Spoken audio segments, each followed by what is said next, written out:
Ассаламу алейкум, дорогие друзья, братья, земляки. Мне сегодня посчастливилось посетить наши родные края, Лакский район. И посчастливилось, по милости Аллаха, посетить одну из древнейших мечетей Дагестана, не только Дагестана, сердце Лаки. Это 1200 лет. Эта цифра не укладывается в моей голове. Столько времени прошло, а мечеть находится в прекрасном состоянии.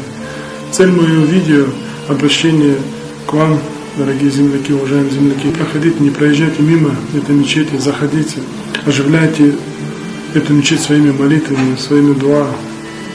С уважением, Умар.